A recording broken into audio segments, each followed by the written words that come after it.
Hey, what's up, guys? Tony here, and you're watching some more iRacing. This is the very first episode. This is the premiere episode of my Road to F1 series that I had talked about at the end of last season. And so basically, to recap, what I want to do is I want to run every open-wheel car to get up to the F1. So right now, we're starting with Skip Barber this season. Next season, we'll go with Star Mazda. The season after that, I think we'll go with Formula Renault. The season after that, I do want to do an IndyCar series and then hopefully get up to F1. And we'll see if I get to F1 or not, because I know that I think it's a pro series, but I haven't really looked into it. So I guess it's more like a road to IndyCar, because that's really the car that I'm after. I want to do the oval and the road. And so the oval, I'm going to say this oval is, quote, easier. I guess I'm going to say easier. I know there's going to be some oval enthusiast who's going to see this and be like, man, you don't know what you're talking about.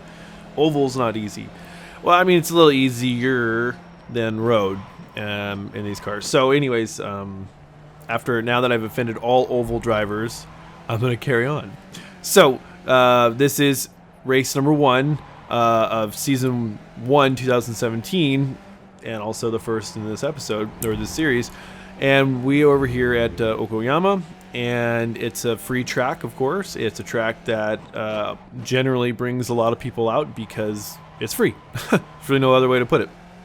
It's funny because I was in a practice session before this particular race, and so someone was like, why are there so many people out? I don't understand why there's so many people out. And I'm like, because it's a free track. I mean, free track always brings out higher participation. It doesn't matter what series it is, free tracks, higher participation. Just the way it goes.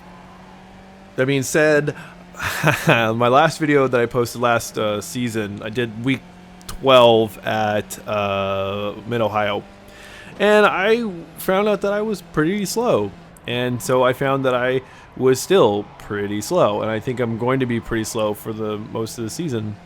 So in this particular race, I qualified in 17th position out of 19 cars, and I qualified with a 145.5. And the leader, he qualified with like a 142. So you could see the differential between myself in the back of the pack and the guys up in the front. My thoughts is, for this particular video in this particular series, I'm not really going to concern myself with like where I place. I just really want to have good races. So if I'm racing by myself, more than likely won't make a video about it. Maybe I'll do a practice session, or maybe I'll do segments of video.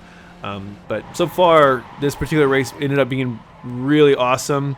It was tight racing throughout the race. I made a couple of mistakes that cost me some positions, and overall, like, it was just a fun race. And so, I had mentioned in my last video, and had mentioned in a Mazda Cup video, it's just that some of these slower car series, they get overlooked because of the fact that they're slower cars. People just want to run the fast cars.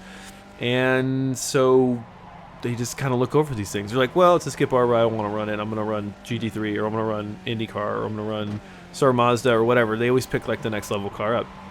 So what I would say is, if you haven't run Skip Barber, probably go back and check it out. I'm surprised. Like I said, I think I said in my last video, I'm surprised at the quality of driving so far, and I'm surprised at the closeness so far. I haven't yet, in my 2 race experience now, I haven't yet got blown out.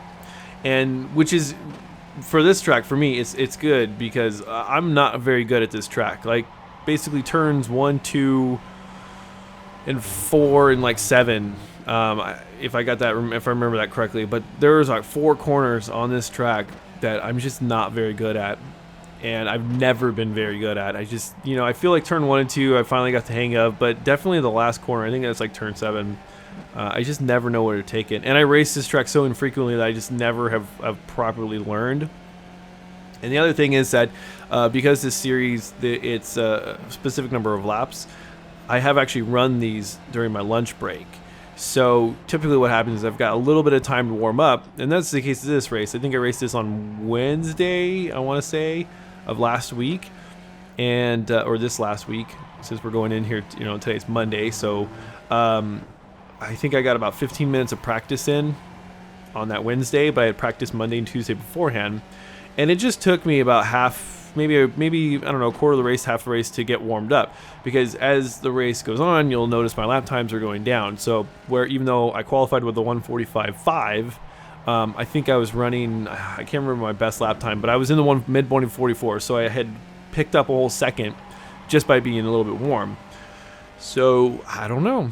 Maybe I might have to find a way to, get raced and get warmed up for my race during the week. But I think what I'm going to do is I'm going to continue to run the 2:15 race slot, either like Tuesdays or Wednesdays, just because it's populated, and I haven't really looked at the other sessions. But it also gives me time, if I race it early enough in the week, then it gives me time to run the V8 Supercar on the weekend, or on Friday, Thursday and Friday. So those are the two things I kind of want to balance out, like running the Skip Barber and running the V8 Supercar, and then maybe on the weekend like a GT3 or Proto GT or something like that. But we're not talking about those cars, we're talking about this car.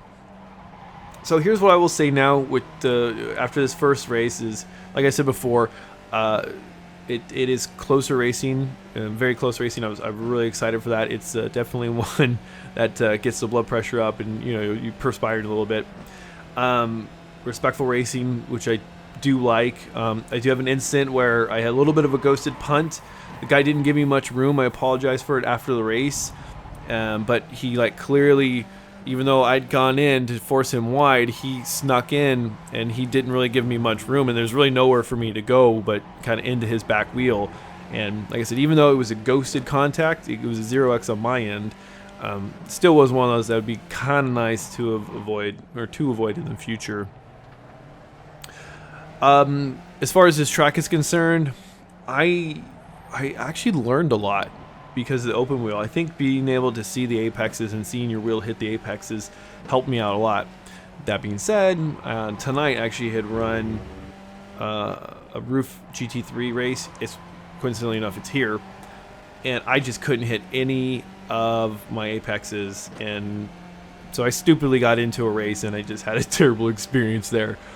But I like being able to see where the wheels are hitting the apexes, where the wheels are hitting the corners. That I don't want to say it's an advantage, but it definitely is nice to see. I think it helps me out navigating my way through this track. So I'm not entirely sure where next week's race is. We'll find out tomorrow afternoon when the week flips. But I'm pretty excited. So far the two races I've been in have been exciting races. So I have yet to be turned off by an incident or turned off by bad driving or people just being dicks. So far so good. I keep hearing nothing but good things about this community, so it's nice to get in and to become a part of this community. So hopefully I'll see some familiar names out there as I'm putting down more weeks and more laps. So in the comment section, if you feel like you see something like, hey, you're doing this, you're slowing down too much, you can carry more speed, please let me know, because these are things I don't know. I'm coming from totally different cars, totally different car background. I would say beyond GT3, the V8 Supercar is the car that I've run the most. Being such a heavy car, I have heavy tendencies. So learning finesse, I think, is the one thing that this series will teach me. Is finesse on the brake pedal, finesse on the throttle. Well, I shouldn't say. I got that from the V8 Supercar. Just feathering the throttle is key in that car. So right now, for me, it's going to be focusing on precision driving. I think that's what the key is, obviously, to go fast in these, because they're not super high horsepower. It's not like you can just, screwed that corner, let me just power my way into the next corner and make up that time. This is definitely like, all right, I missed this corner. I just lost 2-3 tenths. And, I'm not going to be able to make it up. And the guy behind me now just has an advantage because I botched that corner. So anyways, I don't want to ramble on too long. I'm getting close to running into about the halfway mark of this race anyways. So, like I said, let me know in the comment section if you see anything that I'm doing that maybe I could improve upon. Or if you have some helpful hints, please let me know in the comment section. I really would appreciate it. So, as always, guys, thanks for watching. Thanks for subscribing. And I shall talk to you guys later.